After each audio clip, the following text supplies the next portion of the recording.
Alright, magandang araw, magandang umaga sa ating lahat.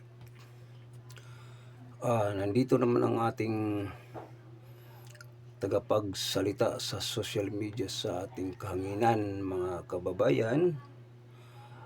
Ah, Batiin ko yung muna yung mga followers natin, mga kababayan, mga kapatid.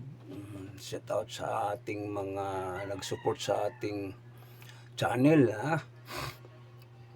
Shout out sa nag-support sa ating channel. Tuloy-tuloy lang. Ah, ano na lang din, mga kababayan, kukumin din kayo, hingin ko sa inyong magagandang mga mabubuting mga puso, pa-like, pa-share o comment kayo, para malaman natin kung sino, nanood lang kayo sa ating YouTube, di natin malaman kung sino. Mag-comment kayo. Wala namang bayad yan. Pinutin lang niyo yung bell button. Walang bayad yan.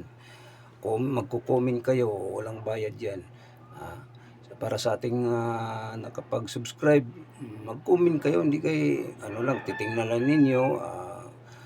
Paano yan, mga kababayan. So, ang ating mga, ay talagang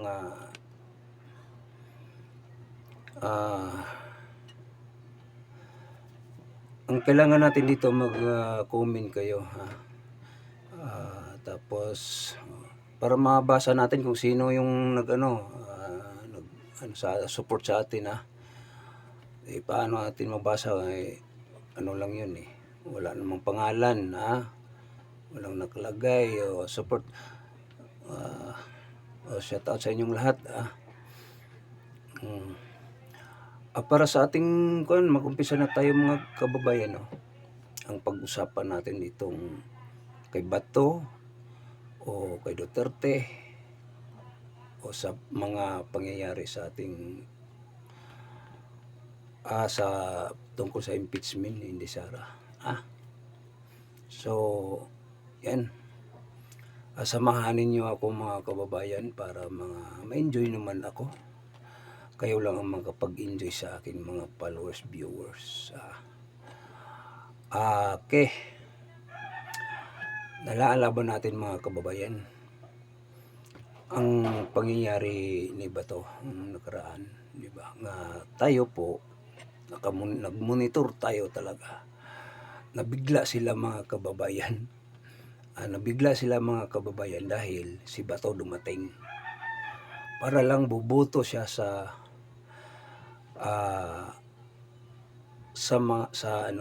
pag sa kanila sa bilang isang Senado. Diyan sa Senado, buboto si De La Rosa. Ang problema kasi may warrant galing daw sa ICC. So, mga kababayan, hindi tayo maniwala yung mga warrant na yan sa mga ICC. Wala silang jurisdiction dito sa ating bansa nga sila magpadala ng tawag nitong summon na para kay Bato, na papanagutin si Bato doon sa ICC. So, isang kabaliktaran yan, mga kababayan, isang kabaliktaran. Plano naman nila yan nga kidnapin nila si Bato. Kagaya ba ni Duterte, kikidnapin nila. Sabi nila may warrant. Ngayon, kay may warrant, ay pinipilit kahit di gustong sumasama si Duterte. Wala naman siyang atraso doon sa ICC, sa Netherlands. Kung tutusin, mga kababayan, ang yung atraso o ang maglilitis niya ay ang ating bansa. ang ating tinatawag ng soberanya o ang ating mga magigiting mga abogado, mga magigiting gumagawa na ang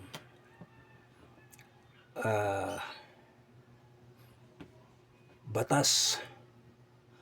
So parang mapadala doon, minadali nila yun at tuloy talaga, no?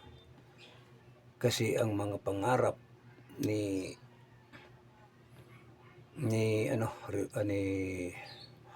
yung mga kaliwang kakamping Marcos ay tinatawag ng sinungaling. Mga kababayan, pasensyahan muna tayo ha, biga mahaba-haba itong mga usapin natin. Samahan lang ninyo ako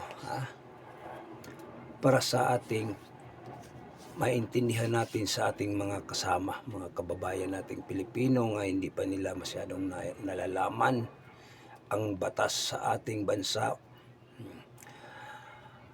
Yun, balik tayo kay Bato. Pinapakitaan si Bato ng warrant galing sa ICC. Sino ba ang naghawak ng warrant? Aba, ang naghawak ng warrant, mga kababayan, si Trililing. Ngayon,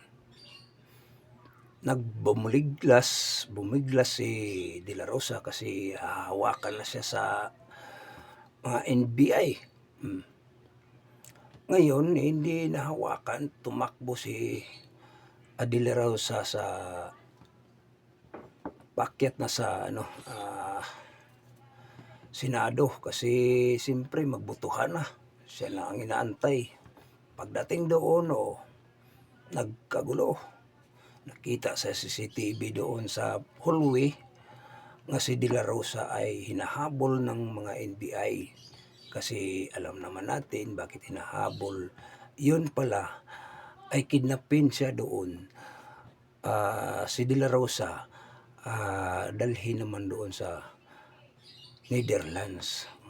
Kagaya sa pangyayari kay Duterte. Ngayon ay napalpak sila. Kasi nakapasok na si Duterte, si Bato doon sa Senado. Nakabuto na nga di ba? Sa pagpumuglas niya, nakapasok na siya doon sa pagkuhan, tapos nakabuto, pinakita niyang mga sugat niya dito sa kamay. So, yun, may ebidensya. Ngayon, nagkagulo-gulo na.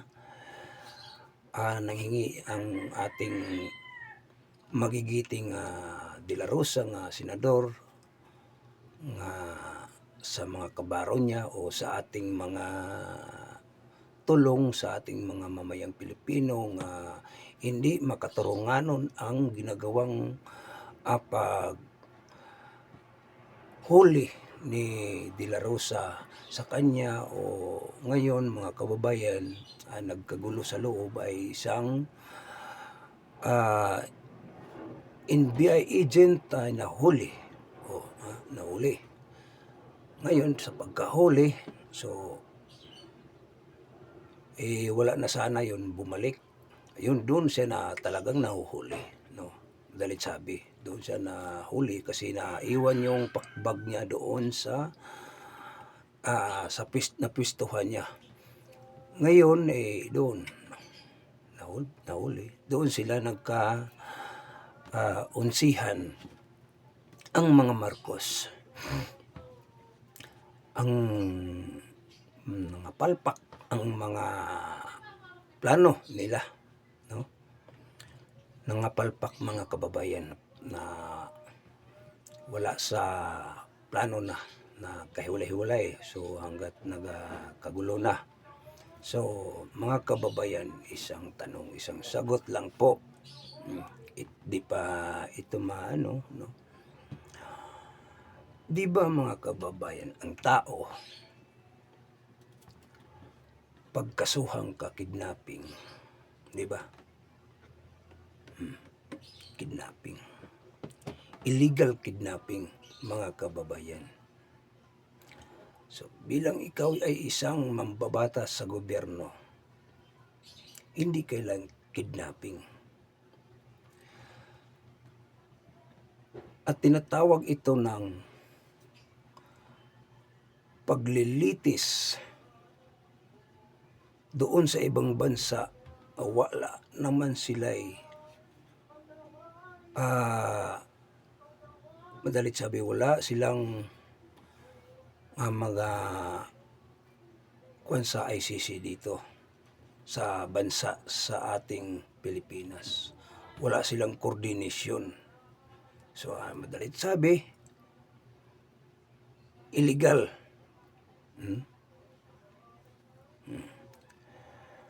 Yun, mga kababayan, ang ating pagbasihan.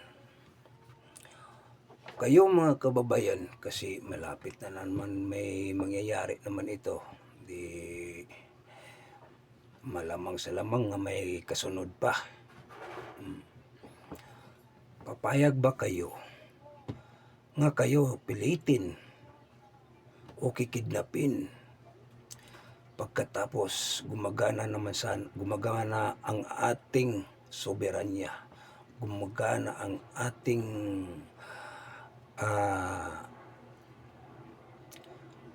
mga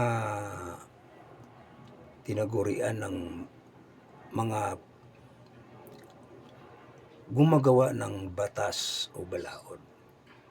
Bakit hindi sila nag-coordinate sa ating bansa? Ditso na lang silang huhulihin. Alam nyo, mga kababayan, isang pangbabastos sa ating bansa.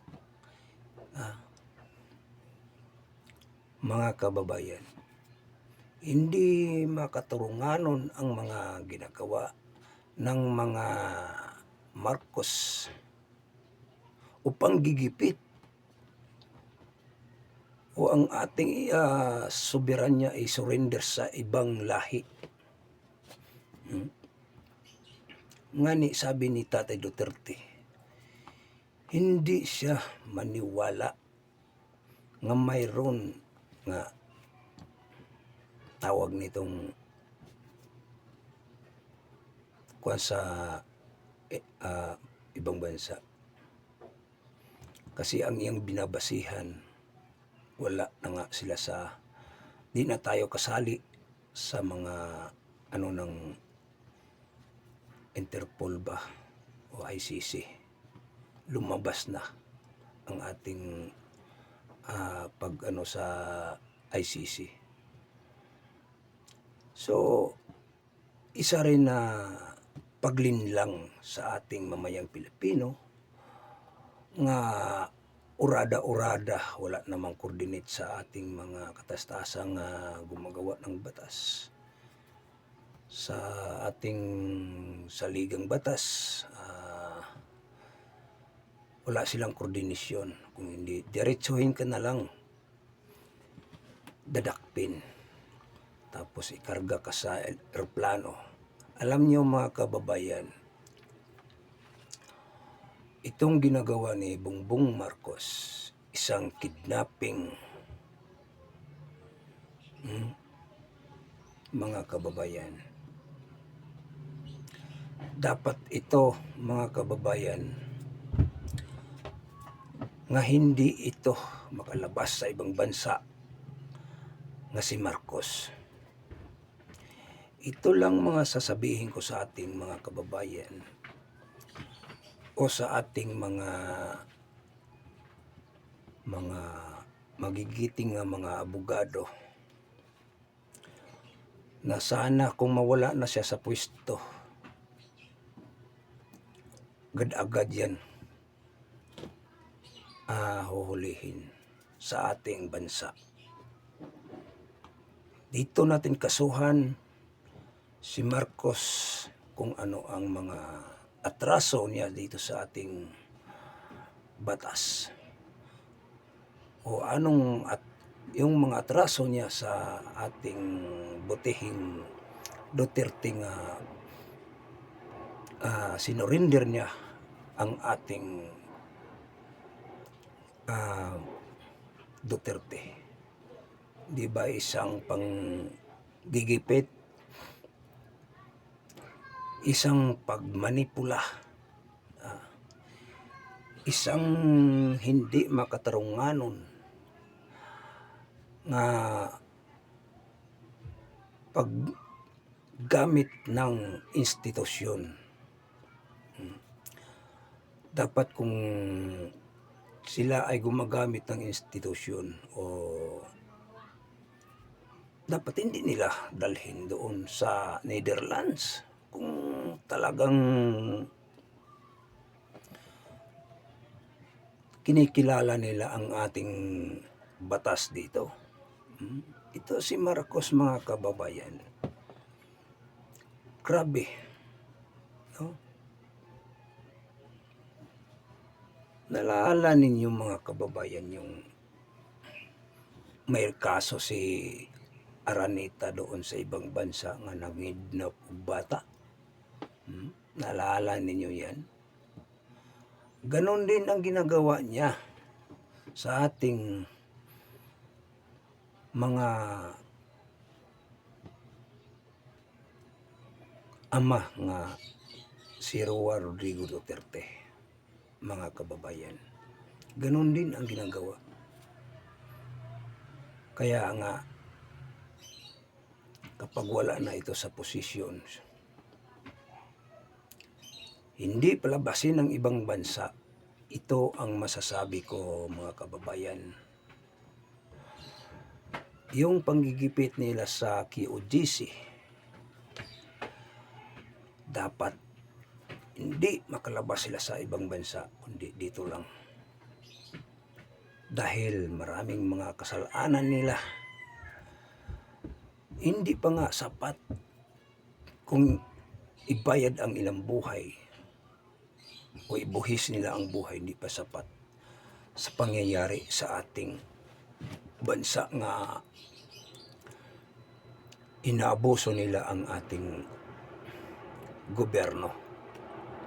Although sila gobyerno, pero gobyerno silang nandyan sa kabaluktutan. Gobyerno silang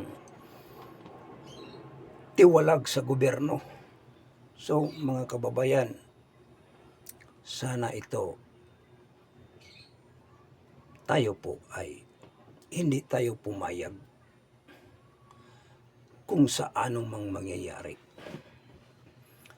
Mga kababayan, si De La Rosa, kay kung nahuli, naisip-isip ko lang, ako rin isang Pilipino.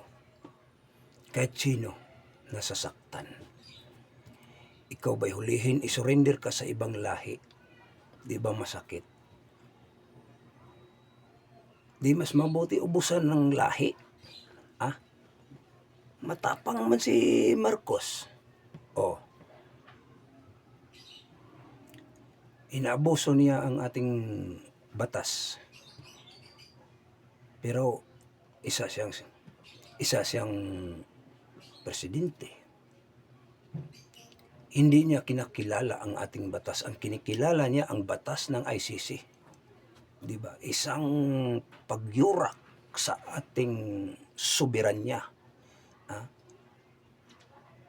Isang pagyurak sa ating soberanya, isang pagbabanta sa ating seguridad sa ating bansa. Ito, mga kababayan, ay ating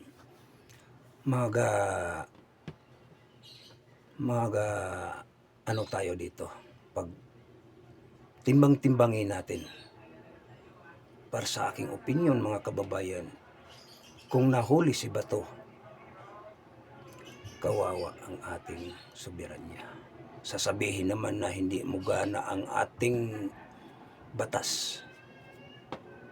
Di ba nakakahiya sa ibang lahi nga naghusga? Dapat dito tayo husgahan sa ating lahi. Wala man tayong kasalanan. sa ibang lahi. Kung may kasalanan, dapat dito tayo litisin, di ba, mga kababayan? Isang lapastangan ang ating bansa. Mga kababayan, minsan naiisip ko, mga kababayan, kung ganun naman, madaliin lang nila paghuli para kang nakahuli ng kung ano ba, no? E di, pag may humuhuli, birahan agad. Ubusan ng lahi. Yun naman ang pumatay Pilipino, ang pumatay rin Pilipino, di nagunay-unay na, kung sino ang matirang matibay. Ito, mga kababayan, sana magigising na tayo. Sa ating mga mamayang Pilipino nga naghihirap na gutuman, isigaw natin nga si Duterte ang ating panalo. Sara Duterte. Kasi sobra ng pag-abuso ni Marcos. Ito pang mga alipuris ni Marcos. Grabe, mga kababayan. Naalala ba natin, mga kababayan, naalala ba natin, mga kababayan, ng flood control? Ngayon, ang pinag-usapan, flood control, napunta sa West Philippine Sea. Wala naman tayong kinalalaman doon sa West Philippine Sea, sa nautical miles. Ngayon, nawala nang usapin sa flood control. Napunta naman tayo sa malita-malitang pera. Nakaw nila. Ngayon, gusto nilang matigil ang usapin. Ayun, natigil, nawala, natahimik. So, saan ba tayo mapunta? So, mga kababayan natin, dapat tutukan natin to sa Senado. Nga sana makabalik sila o mabalik ang usapin sa flood control, mabalik ang usapin ng malita-malitang perang nakaw nila para sila may mananagot. Kasi kung di mabalik yan, si Dante Marcolita sa niya ay mahihirapan. So, kaya nga nagkagulo doon kasi ang isang boto lang ang inaantay sa ating mga kasamang senador. Para makaboto, di ba? Pero ang yung kanay piki pala, gawa lang pala doon sa rekto. Yung sinasabi nilang may galing sa ICC, gawa lang sa rekto o typewriter lang, naka-computer lang, no? Kasi kung may galing sa ICC, doon mapunta yan sa ating Senado o sa Ombudsman, kung anong branch, doon yan magki-coordinate ang ICC. Mayroon bang ICC nga galing sa kanila, diretsuhin ka lang pag huli, wala kang masasabi, kundi magugulat kayo magugulat tayo sa mga ginagawa nila. Walang coordination. So, ito si Bongbong ang isang traidor sa ating bansa. Siya ang utak sa pagpakidnap Duterte. Pinipilit, pinipersa para lang madala sa daig. Isang katarantaduhan yan si Marcos, mga kababayan. Isang katarantaduhan yan. Mismo niya ama pinalibing ni Duterte. Anong gigante niya? Kung naalaala ninyo mga kababayan, pagkawala talagang saysay ang ating bansa. Walang saysay. Bakit? Sa sobrang bait ang ating mahal nga Pangulong Duterte. Ang ganti. Pinakidnap. Kawawa. Mabuti hindi na sunod si Bato. Meron pa mga kababayan. Ito ang ating subaybayan mga kababayan. Si Bongo, isa rin yun na dadalhin doon sa ICC, kikidnapin naman yan. Yan ang tandaan natin mga kababayan. Ha? Ulitin ko, tandaan natin si Senador Bongo, kikidnapin naman yan. Dalhin yan sa ICC. So, itong ating vlog mga kababayan, hingiin ko sa mga magagaan ninyong kalooban na itong video natin, mag-comment kayo. Pindutin niyo yung bell button, wala namang bayad dyan. Suportahan ito ng channel natin mga kababayan. Suportahan ninyo. Yun lang ang hingi ko sa inyo. Masaya na ako. So, ulitin ko, ang kasunod na hulihin, Senador Bongo. So, hanggang dito lang tayo. Maraming salamat. Mabuhay Pilipinas.